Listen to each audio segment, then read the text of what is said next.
14 सितंबर 1939 को कांग्रेस कार्य समिति की बैठक में जिन्ना साहब को भी आमंत्रित किया गया था, लेकिन वो नहीं आए।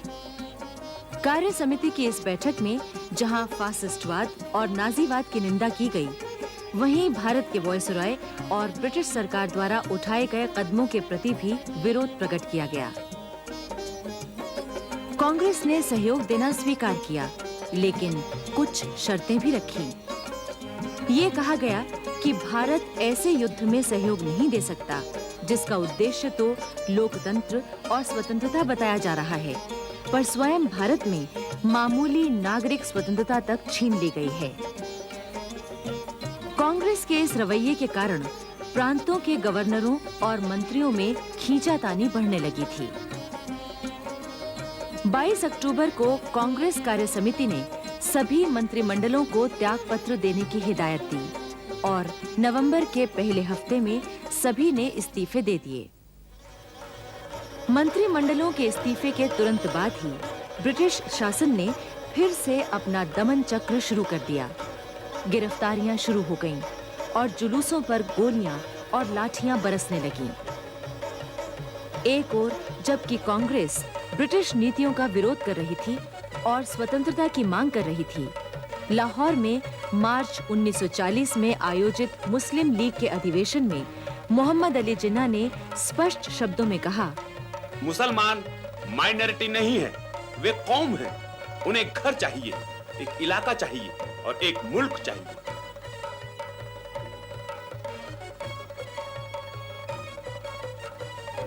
वो एक तरह से पाकिस्तान की मांग कर रहे थे। जिन्ना चाहते थे कि कांग्रेस पाकिस्तान और हिंदुस्तान की बात को सिद्धांततः स्वीकार कर ले, बाकी बातें बाद में तय की जा सकेंगी। इधर 19 और 20 मार्च 1940 को बिहार में रामगढ़ में कांग्रेस का अधिवेशन मौलाना अबुल कलाम आजाद की अध्यक्षता में हुआ। इस अधिवेशन में पर्चे बांटे जा रहे थे कि हमारा कर्तव्य है न एक पाई, न एक भाई, न कोई माल, यानी न हम युद्ध के लिए एक पाई देंगे, फौज में भर्ती होने के लिए न एक भाई देंगे और न सेना के लिए सामान देंगे। इस फैसले से ब्रिटिश सरकार घबरा उठी थी। वो चाहती थी कि खुद बच निकले और भारत को युद्ध में झोंक दे। उसने मुस्लिम लीग को अपनी ओर मिलाना चाहा, पर सफलता नहीं मिली। रामगढ़ अधिवेशन में 4 महत्वपूर्ण निर्णय लिए गए। हर रोज खद्दर काटें और पहने, छुआछूत की भावना खत्म कर दें, कांग्रेस समिति अपने को सत्याग्रह समिति में बदल ले और पूर्ण स्वतंत्रता ही कांग्रेस का उद्देश्य है। अपने अध्यक्षीय भाषण में मौलाना आजाद ने कहा था, हमारी कामयाबी का इन्हिसार 3 बातों पर है: इत्तिहाद, डिसिप्लिन और महात्मा गांधी की रहनुमाई में मुकम्मल यकीन। हमें इस वक्त का सही इस्तेमाल करना है, अपने आप को हिंदुस्तानियों के लायक साबित करना है। दूसरी ओर भारत की स्वतंत्रता के कट्टर विरोधी और पक्के साम्राज्यवादी विंस्टन चर्चिल ने ब्रिटेन के प्रधानमंत्री का पद संभाल लिया था। चर्चिल की दुर्भावना का अनुमान इसी से लगाया जा सकता है कि उसने भारतीय मामलों का मंत्री एमरी को बनाया था, जो चर्चिल का पक्का शिष्य था और भारत का कट्टर विरोधी भी। चर्चिल ने एमरी से कहा था, जल्दी या देर से तुम्हें गांधी, इंडियन कांग्रेस और उनके विचारों को पैर से कुचलना ही होगा। कांग्रेस में कुछ ऐसे नेता भी थे जो सरकार के दमन चक्र को देखकर समझौतावादी रुख अपनाना चाहते थे। चक्रवर्ती राजगोपालाचारी इस विचार के प्रमुख नेता थे।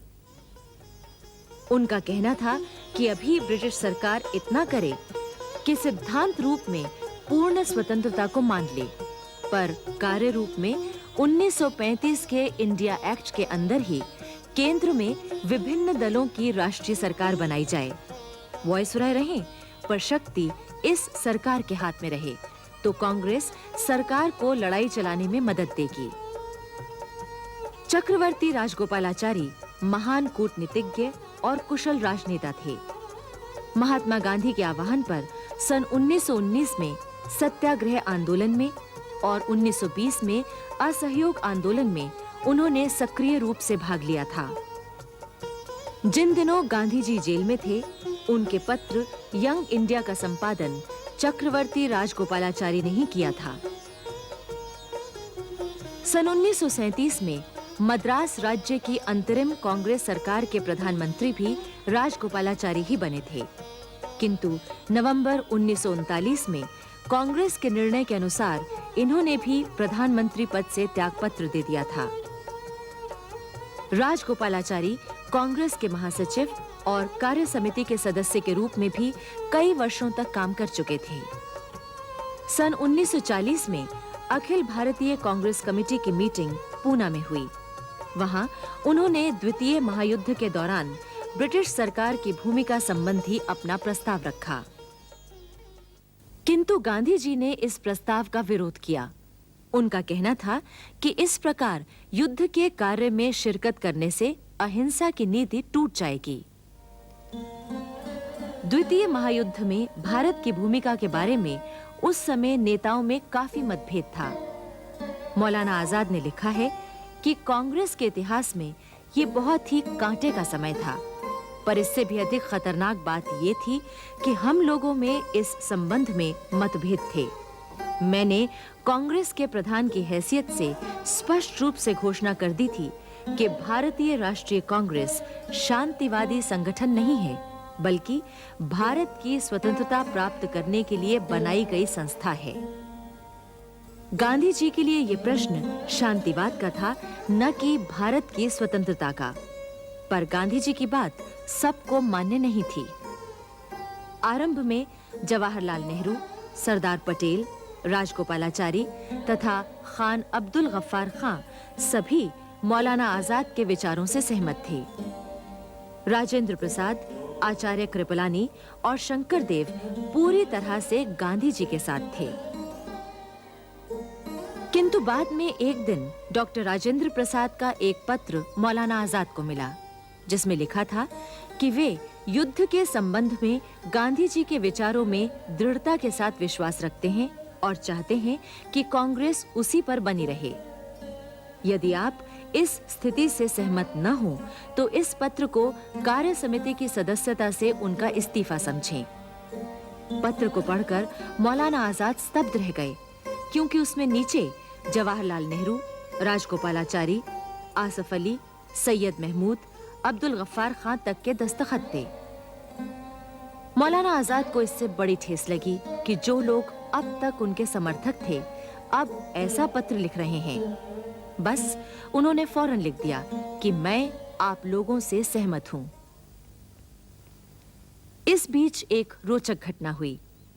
गांधी जी जब लॉर्ड लिनलिथगो से मिले तो उन्होंने कहा, अंग्रेजों को हथियार छोड़कर आध्यात्मिक शांति से हिटलर का मुकाबला करना चाहिए। लॉर्ड लिनलिथगो को यह सुझाव बड़ा असाधारण और आश्चर्यजनक लगा। वो चकित रह गए। आमतौर से वो घंटी बजाकर एडीसी को बुलाते थे और उससे कहते थे कि गांधी जी को उनकी कार तक छोड़ाए।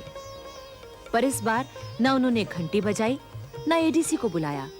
नतीजा ये हुआ कि गांधी जी चले तो वायसराय एकदम मौन, जड़वत से खड़े थे। गांधी जी को अकेले ही अपने आप अपनी कार तक आना पड़ा। जब अंग्रेजों ने कांग्रेस का सहयोग प्रस्ताव अस्वीकार कर दिया, तो गांधी जी ने सीमित रूप से सविनय अवज्ञा आंदोलन की बात सोची। कारण यह था कि उस समय लड़ने का इससे बेहतर तरीका और कोई नहीं था। गांधी जी ने सुझाव दिया कि हिंदुस्तान के लड़ाई में घसीटे जाने का प्रत्येक नर नारी को व्यक्तिगत विरोध प्रदर्शित करना चाहिए। वे खुलेआम कहें कि युद्ध से हमारा कोई सरोकार नहीं है और अपने आप को गिरफ्तार करा दें। इस आंदोलन में प्रथम वैयक्तिक सत्याग्रही जवाहरलाल नेहरू होने वाले थे, लेकिन सत्याग्रह करने से पहले ही एक भाषण के कारण वो जेल भेज दिए गए। तब प्रथम वैयक्तिक सत्याग्रही विनोबा भावे को चुना गया। 17 अक्टूबर 1940 को वर्धा से 8 किलोमीटर दूर पवनार गांव में विनोबा भावे ने युद्ध विरोधी भाषण दिया और सत्याग्रह आरंभ किया। आखिर 21 अक्टूबर को उन्हें गिरफ्तार करके जेल में बंद कर दिया गया। इसके बाद देश भर में लोग गिरफ्तारियां देने लगे। वो गिरफ्तार होते हुए कहते थे कि इस लड़ाई में मदद देना हराम है। गांधी जी स्वयं उस सूची को देखते थे जो सविनय अवज्ञा आंदोलन में भाग लेना चाहते थे। वो उन नामों को तय करते थे और पुलिस को वो सूचना भिजवा देते थे कि वो कब और कहां युद्ध विरोधी सांकेतिक आंदोलन करने आ रहे हैं। 17 नवंबर को सरदार पटेल को गिरफ्तार किया गया। 4 दिसंबर को चक्रवर्ती राजगोपालाचारी ने अपनी गिरफ्तारी दी और उन्हें 1 वर्ष कैद की सजा दी गई। 30 दिसंबर को मौलाना आजाद इलाहाबाद में जब सवेरे-सवेरे एक चाय घर में चाय पीने जा रहे थे कि तभी पुलिस सुपरिंटेंडेंट ने उन्हें वारंट दिखाया और आदाबर्ज किया। मौलाना ने कहा, आपने मुझे जो खास अहमियत दी है उससे मेरी इज्जत अफजाई हुई है।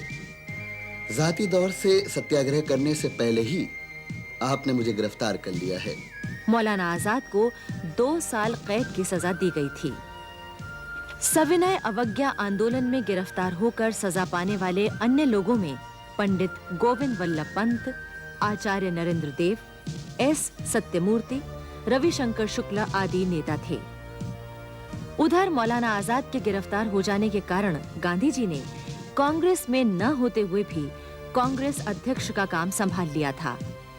उन्होंने अपनी सहायता के लिए डॉक्टर राजेंद्र प्रसाद और आचार्य कृपलानी को वर्धा बुला लिया था। उस समय के उग्र राष्ट्रवादी नेताओं ने सुभाष चंद्र बोस की अध्यक्षता में अखिल भारतीय समझौता विरोधी सम्मेलन किया, जिसमें उन्होंने ब्रिटिश सरकार से समझौता न करने की मांग की। सुभाष चंद्र बोस के युद्ध विरोधी विचारों के कारण ब्रिटिश सरकार ने उन्हें गिरफ्तार करके जेल भेज दिया। उत्तर प्रदेश में वैयक्तिक सत्याग्रह ने जन आंदोलन का रूप ले लिया था और इस कारण वहां ब्रिटिश शासन का दमन चक्र जोरों से चला था। बिहार में मुस्लिम लीग के प्रभाव से सांप्रदायिक तनाव बढ़ गया। गांधी जी चाहते थे कि देश स्वतंत्र हो जाए। शेष समस्याएं अपने घर की हैं और इन्हें घर के लोग मिलकर सुलझा लेंगे। परंतु अंग्रेज नहीं चाहते थे कि भारत एक हो सके। सर तेज बहादुर सप्रू की अध्यक्षता में एक निर्दलीय सम्मेलन बुलाया गया। इसका उद्देश्य ये था कि सांप्रदायिक सद्भाव पैदा हो सके। कुछ सुझाव पेश किए गए, पर सरकार भला उन्हें क्यों स्वीकार करने लगी? इससे वातावरण और बिगड़ने लगा। उधर ब्रिटेन और अमेरिका ने एक चार्टर जारी किया, जिसमें कहा गया था कि वे इस बात का वचन देते हैं कि इसका पालन किया जाएगा। चार्टर में कहा गया था कि वे समस्त जनों के इस अधिकार का सम्मान करते हैं कि वे स्वेच्छा से ऐसी सरकार का गठन करें जिसके अधीन वे रहना पसंद करते हैं, और ब्रिटिश तथा अमेरिकी सरकारें आकांक्षा करती हैं कि उन जनों को सार्वभौम सत्ता और स्वशासन का अधिकार पुनः दे दिया जाए जिन्हें जबरदस्ती उनसे अलग किया हुआ है। इस चार्टर से भारतीयों को आशा की किरण दिखाई दी, किंतु चर्चिल ने एक वक्तव्य देकर वो आशा धूमिल कर दी। उसने कहा कि ये चार्टर भारत पर लागू नहीं होता है। चर्चिल के इस बयान से लोग समझ गए कि वो कभी भारत को आजादी नहीं देगा। भारतीय नेताओं ने चर्चिल के बयान पर विचार विमर्श करके निर्णय किया कि उन्हें स्वतंत्रता आंदोलन तेजी से चलाना होगा।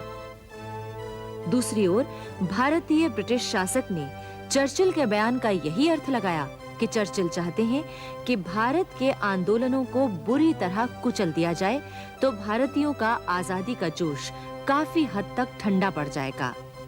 इस कारण ब्रिटिश सरकार ने अपने दमन चक्र को तीव्र गति से चला दिया।